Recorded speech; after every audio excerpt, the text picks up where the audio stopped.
చిరకాల స్వప్నం నెరవేరింది. ఎమ్మెల్యేగా గెలవాలనుకున్నాడు, గెలిచాడు. కానీ తన పార్టీ అధికారంలోకి రాలేదు. పైగా పార్టీ పరిస్థితి బాగోలేదు. వలసలు మొదలయ్యాయి. కానీ తాను మాత్రం అధికార పార్టీపై, ప్రభుత్వంపై పోరాటం చేస్తున్నాడు. పార్టీలో సీనియర్లే సైలెంట్ అయినా తాను మాత్రం దూకుడు ప్రదర్శిస్తున్నాడు. ఏకంగా మంత్రిపై ఆరోపణలు చేస్తున్నాడు. ప్రమాణాల దాకా విషయం వెళ్ళింది. తాను సవాల్ చేసినట్లే దేవుడి సన్నిధిలో ప్రమాణం చేశారు. తెలంగాణ రాజకీయాల్లో ఈ యువనేత చేస్తున్న హల్చల్ అంతా ఇంత కాదు. Let's watch the story.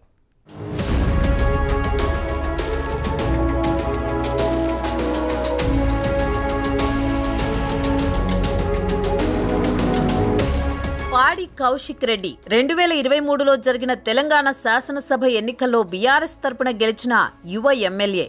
ఆ ఎన్నికల్లో హుజురాబాద్ నుంచి సీనియర్ బీజేపీ నేత ఈటెల రాజేందర్ను ఓడించి సంచలనం సృష్టించారు కౌశిక్ రెడ్డి. కౌశిక్ రెడ్డి మొదట్లో కాంగ్రెస్ పార్టీలో కొనసాగారు. 2018 శాసనసభ ఎన్నికల్లో ఈటెలపై పోటీ చేసి ఓటమి పాలయ్యారు. ఈటెల రాజేందర్ బీఆర్ఎస్ నుంచి బీజేపీలోకి చేరిన సందర్భంలో వచ్చిన ఉప ఎన్నికల సమయంలో కౌశిక్ రెడ్డి పార్టీ మారారు.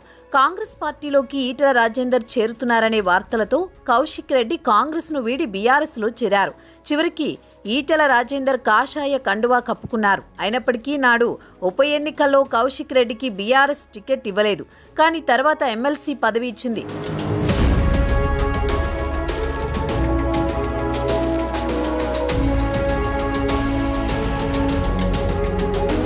తమ జిల్లాలో ఫ్లై యాష్ కు సంబంధించి స్కామ్ జరిగిందని మంత్రి పొన్నం ప్రభాకర్ కు దీంతో సంబంధం ఉందని ఆరోపణలు చేశారు. దీనికి ప్రతిగా మంత్రి పొన్నం కూడా సవాల్ విసిరారు. గతంలో కౌశిక్ రెడ్డి కూడా అవినీతికి పాల్పడ్డారని ఆరోపించారు. దీంతో తాను ఎలాంటి అవినీతికి పాల్పడలేదని ఫిలింనగర్లోని వెంకటేశ్వర స్వామి ఆలయంలో ప్రమాణం చేశారు కౌశిక్ రెడ్డి. తాను అవినీతికి పాల్పడలేదని మంత్రి పొన్నం ప్రభాకర్ కూడా వచ్చి తనతో పాటు ప్రమాణం చేయాలని సవాల్ విసిరారు. అంతకుముందే చెల్పూర్ హనుమాన్ ఆలయం వద్ద తాను ఎలాంటి అవినీతికి పాల్పడలేదంటూ అక్కడే తడి దుస్తులో దేవుడి సాక్షిగా ప్రమాణం చేశారు కౌశిక్ రెడ్డి. ఫ్లై యాష్ కు సంబంధించి వే బ్రిడ్జిలో కొలతలు తక్కువ వచ్చాయి. దీనికి ప్రూఫ్ ఉంది. వే బిల్ సరిగా లేదు. దీంతో పొన్నంకు సంబంధం ఉందని కౌశిక్ రెడ్డి చెబుతున్నారు. రవాణా శాఖ మంత్రిగా మీకు బాధ్యత లేదా అంటూ ప్రశ్నిస్తున్నారు. ఫ్లై యాష్ వల్ల ప్రజల ప్రాణాలు కోల్పోతున్నారని, ప్రజల శవాల మీద పైసలు ఏరుకుంటున్నాడు పొన్నమని కౌశిక్ రెడ్డి మండిపడ్డారు. తెలంగాణ రాజకీయాల్లో ఇప్పుడు ఈ ప్రమాణాల గొడవ హాట్ టాపిక్ అయింది.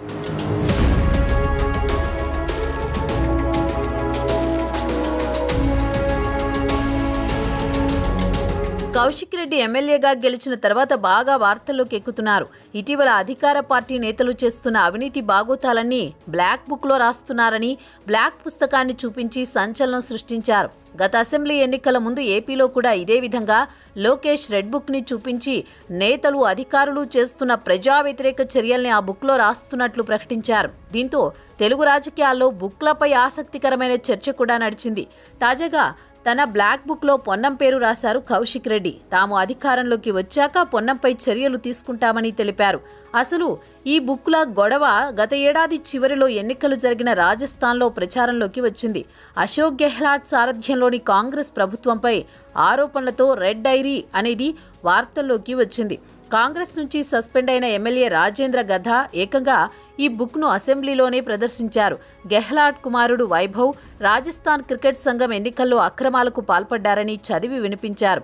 ఇక రెడ్ డైరీను రాజస్థాన్ ఎన్నికల సందర్భంగా బీజేపీ బలంగా ప్రచారం చేసింది. ఏపీలో కూడా లోకేష్ రెడ్ బుక్ పై బాగా చర్చ నడుస్తోంది. తాజాగా తెలంగాణలో కౌశిక్ రెడ్డి బ్లాక్ బుక్ చర్చనీయాంశమవుతోంది.